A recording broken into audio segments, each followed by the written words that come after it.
제33장. 므낫세가 왕위에 오를 때 나이가 12세라.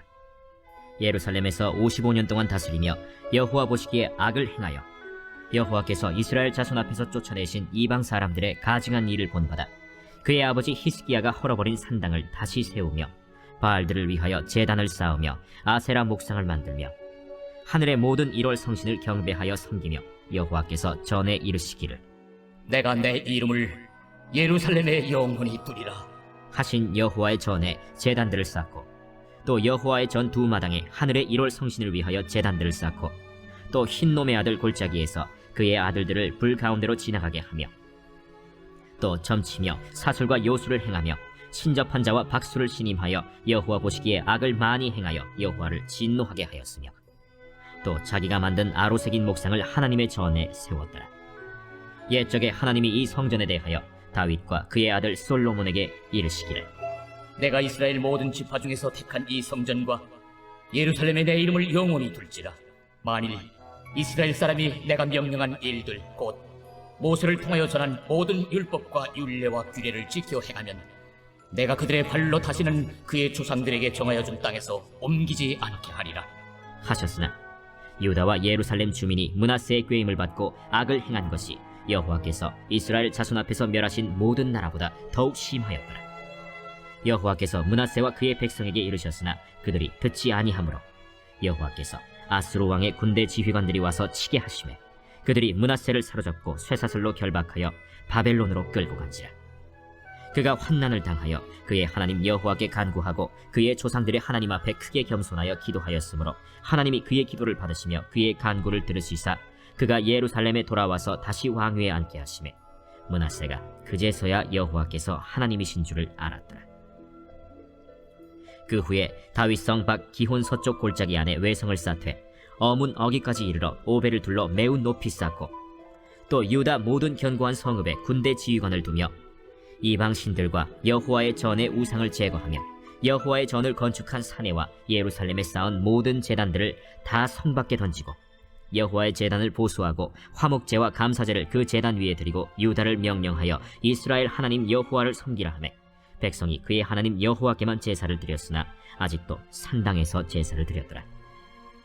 므낫세의 남은 사적과 그가 하나님께 한 기도와 선견자가 이스라엘 하나님 여호와의 이름으로 권한 말씀은 모두 이스라엘 왕들의 행장에 기록되었고, 또 그의 기도와 그의 기도를 들으신 것과 그의 모든 죄와 허물과 겸손하기 전에 산당을 세운 곳과 아세라 목상과 우상을 세운 곳들이 다 호세의 사기에 기록되니라. 므낫세가 그의 열조와 함께 누움에 그의 궁에 장사되고 그의 아들 아몬이 대신하여 왕이 되니라. 아몬이 왕위에 오를 때 나이가 22세라. 예루살렘에서 2년 동안 다스리며 그의 아버지 므낫세의 행함같이 여호와 보시기에 악을 행하여 아몬이 그의 아버지 므낫세가 만든 아로새긴 모든 우상에게 제사하여 섬겼으며, 이 아몬이 그의 아버지 므낫세가 스스로 겸손함같이 여호와 앞에서 스스로 겸손하지 아니하고 더욱 범죄하더니 그의 신하가 반역하여 왕을 궁중에서 죽이매 백성들이 아몬 왕을 반역한 사람들을 다 죽이고 그의 아들 요시야를 대신하여 왕으로 삼으니라.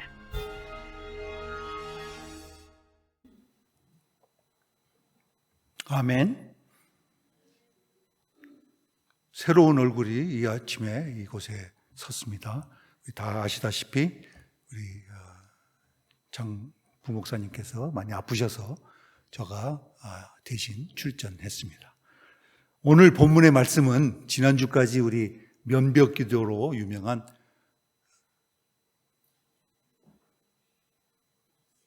히스기야 왕의 까지 잘 들으셨습니다.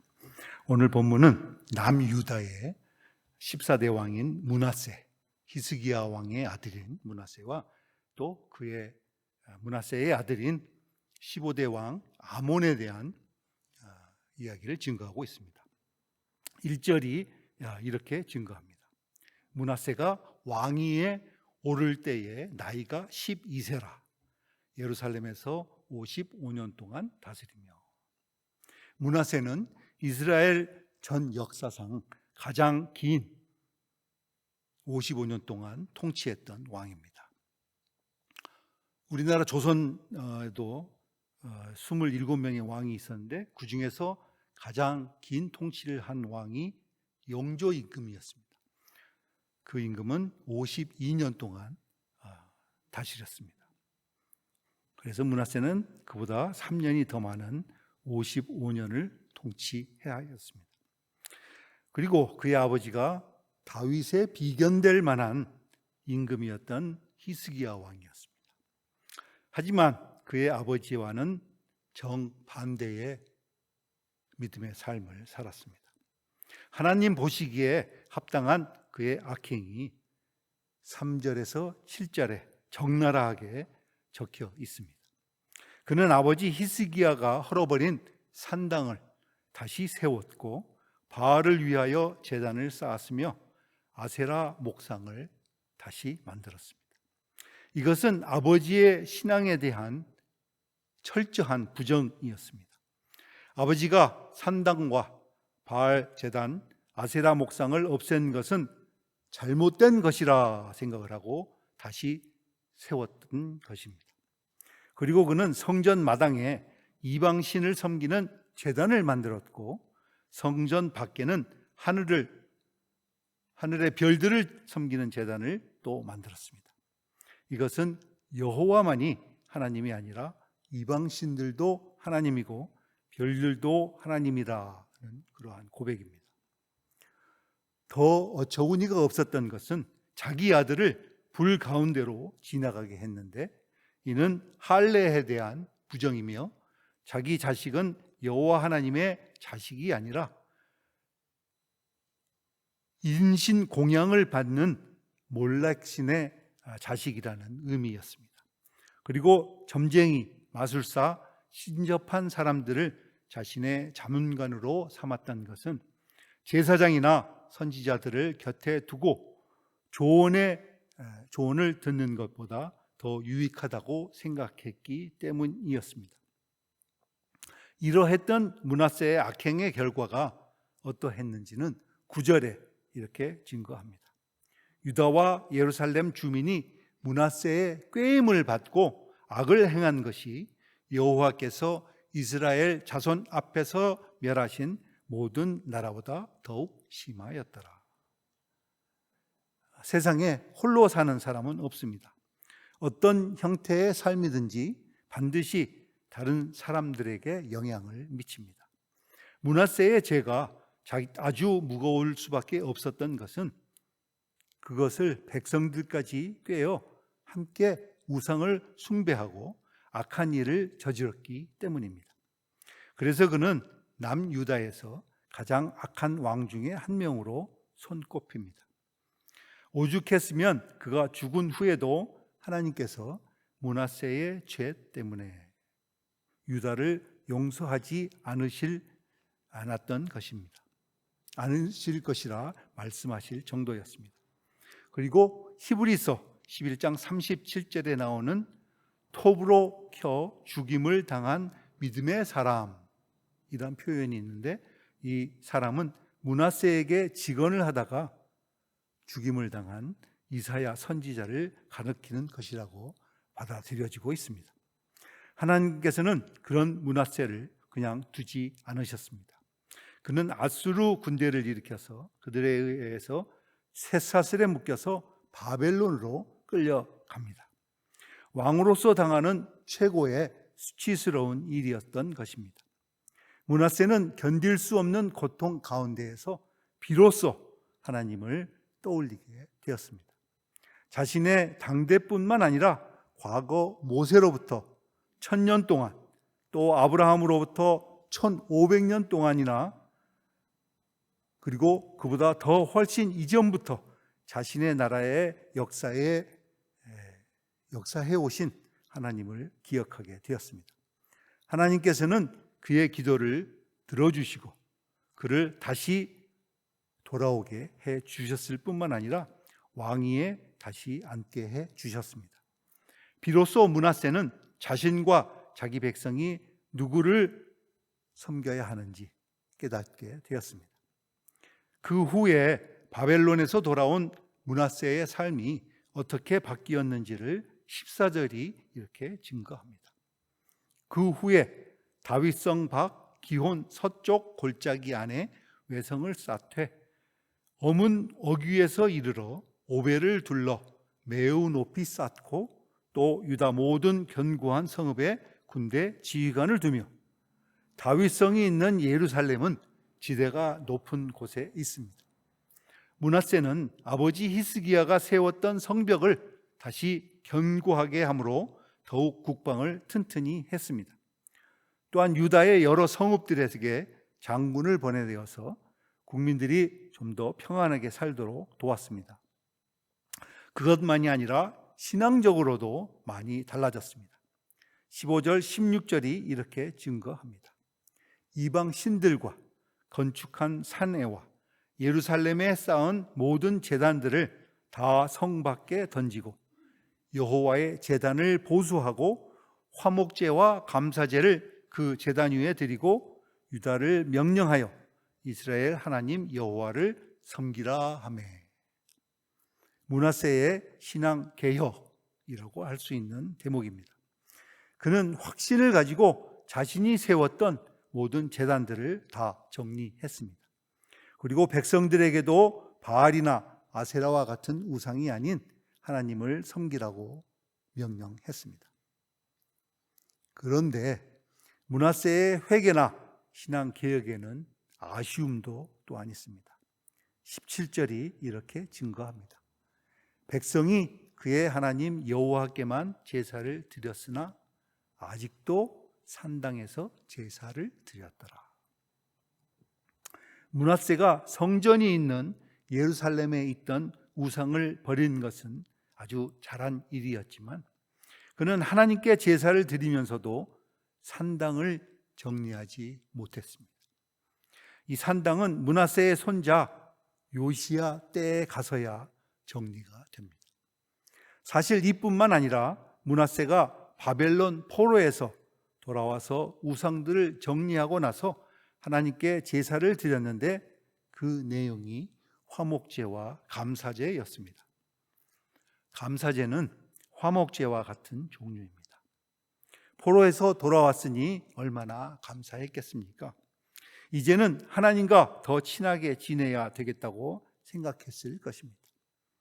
그러나 만약 그가 정말 자신이 왜 그토록 처참한 지경까지 이르게 되었는지를 바르게 생각했다면, 즉 자신이 포로가 되었던 이유가 하나님을 외면하고 하나님을 바르게 섬기지 못해서 일어난 일이라고 생각했다면 화목제를 드리기 전에 먼저 속죄제를 드려야 했을 것입니다. 지난날에 자신의 삶이 하나님께서 보시기에 얼마나 엄청난 범죄였는지, 또한 그 일이 얼마나 하나님의 마음을 상하게 만들었는지를 깊이 각인했다면 하나님 앞에 무릎을 꿇는 속죄제를 통해서 하나님과의 회복을 시작해야 했을 것입니다. 그러나 그렇게 하지 않았습니다. 우리 역시 마찬가지입니다. 하나님께서 우리의 허물과 실수를 용서해 주셨습니다. 그것에 대해서 참 감사해야 합니다. 그것 자체는 아무런 문제가 없습니다. 감사하는 것 자체에는 아무런 문제가 없습니다. 그러나 우리가 어떤 자리에서 용서를 받았는지를 망각한다면 우리가 바로 므낫세가 되는 것입니다. 하나님을 등진 삶이 얼마나 하나님을 욕되게 하였는지를 깊이 각인하고 있어야 하지만 그 삶으로 되돌아가지 않게 됩니다. 만약 감사만 하게 되면 또다시 다람쥐 쳇바퀴 돌듯이 범죄와 용서 사이를 왔다 갔다 하다가 인생을 낭비하게 될 것입니다. 또한 므낫세의 회개 이전의 삶과 그 이후의 삶이 모두 다 기록이 되었다고 합니다. 그래서 지금까지 남아서 우리가 읽고 그 교훈을 받고 있습니다. 우리의 삶이 낱낱이 기록된다면 아마 우리의 등에서 식은땀이 흐를 것입니다. 그래서 우리는 더욱 신실하게 살아야 할 이유가 있습니다. 므낫세가 죽은 후에 그의 아들 아몬이 22세에 보위에 올라 2년을 다스렸습니다. 그의 삶이 어떠했는지는 또 22절이 이렇게 증거합니다. 그의 아버지 므낫세의 행함같이 여호와 보시기에 악을 행하여 아몬이 그의 아버지 므낫세가 만든 아로 새긴 모든 우상에게 제사하며 섬겼으며.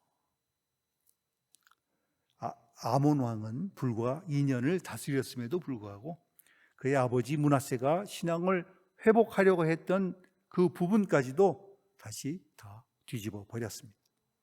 마치 므낫세가 등극하고 난 후에 그의 아버지 히스기야의 신앙적인 몸부림을 전부 다 뒤집어 버린 것과 마찬가지였습니다. 그래서 부전자전이라고 할까요? 인간은 본질적으로 죄인이기 때문에 악한 것을 본받기가 쉽습니다. 그래서 그리스도인들이 더 바르게 살아야 할 이유가 있습니다. 우리의 자녀들이 또 나보다 늦게 신앙생활을 시작한 이웃들이 나의 연약한 부분을 먼저 닮는다는 것을 생각하면 그 연약한 부분들을 방치하여서는 안 될 것입니다. 아몬의 악정은 다른 사람들을 견딜 수 없게 만들었습니다. 그래서 24절, 25절에 이렇게 증거합니다. 그의 신하가 반역하여 왕을 궁중에서 죽임에 백성들이 아몬 왕을 반역한 사람들을 다 죽이고 그의 아들 요시야를 대신하여 왕으로 삼으니라. 아몬은 신하들에 의해서 죽임을 당하고 말았습니다. 북이스라엘에서도 여러 번 신하들에 의하여 임금이 폐위를 당했습니다. 그리고는 그 신하들 중에서 한 명을 보위에 올렸습니다. 그래서 약 208년의 북이스라엘 역사 가운데 9개의 왕조가 있었습니다.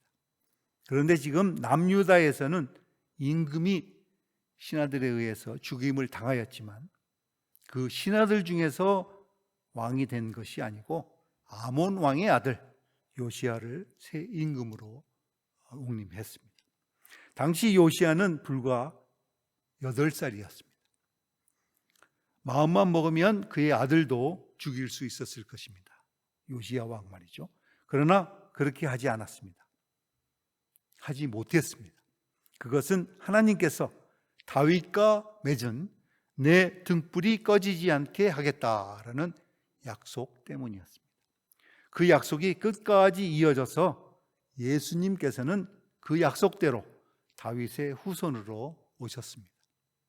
므낫세와 아몬의 이야기에서 우리가 새겨야 하는 것은 하나님께서는 마음과 정성을 다하여 심으시고는 끝까지 책임을 지신다는 것입니다. 즉 하나님의 자비는 인간의 행위보다 더 크고 높다는 것입니다. 므낫세는 55년의 생애 대부분을 하나님께 의리 있는 삶을 살지 못하였습니다. 아몬 역시 등극하는 그날부터 하나님께 순종하는 삶을 살지 못하였습니다. 그럼에도 하나님께서는 속 썩이는 자식들을 끝까지 품듯이 므낫세에게, 아몬에게, 더 나아가 다윗의 가문에 그 의리를 다하셨습니다. 우리가 그 하나님의 마음을 읽는다면 지금보다 훨씬 더 하나님과 동행하려고 해야 할 것입니다. 오늘 하루도 우리에게 신실하여 의리를 다하시는 하나님을 향해 우리의 도리를 다함으로 하나님께서 마음과 정성을 다하여 심으신 그 삶의 자리에서 하나님의 자녀다운 자녀로 살아가시는 오늘 하루가 되시기를 축복합니다. 아멘. 기도하겠습니다. 하나님 아버지, 므낫세와 아몬의 삶에 대하여 살펴보았습니다. 므낫세는 이스라엘 역사상 가장 긴 기간 동안 통치를 해야 했지만 가장 긴 기간 하나님 보시기에 악하게 살았습니다. 우리의 인생이 길 것을 꿈꾸기보다 전 인생 하나님과 동행하는 것을 소망하게 하여 주시옵소서. 혹 우리의 삶 가운데 하나님 보시기에 합당하지 못한 부분이 있다면 므낫세처럼 늦게나마 돌이키게 하시고, 그 돌이키고 나서 다시 돌아가지 않는, 일찍 돌이키지 못했던 것을 후회하는 일이 없도록 하루라도 더 빨리 하나님께 돌아오게 하여 주시옵소서. 또한 아몬과 같이 하나님을 외면하는 삶을 살면서도 괜찮을 것이라고 생각하고 있거나 하나님이 원하시는 길과 다른 길을 걷고 있음에도 알지 못하고 있다면 일깨워 주시고 180도 돌려서 그 삶을 청산할 용기를 주옵소서. 그리하여 하나님께서 우리에게 하나님의 의리를 다하시는 것처럼 우리도 하나님께 우리의 도리를 다하여 섬기게 하여 주시옵소서. 거룩하신 예수님 이름으로 기도드립니다. 아멘. 이제 다 같이 합심으로 기도하시겠습니다. 오늘은 월요일 남미 지역을 위해서 기도합니다. 우리 멕시코의 나준영 선교사님, 그리고 저 방주일 선교사, 그리고 아르헨티나의 김우진, 박경희 선교사님 가정, 그리고 강기한, 이희옥 선교사님 가정의 사역을 위해서 함께 주님 이름 3번 부르고 기도하겠습니다. 주여, 주여, 주여.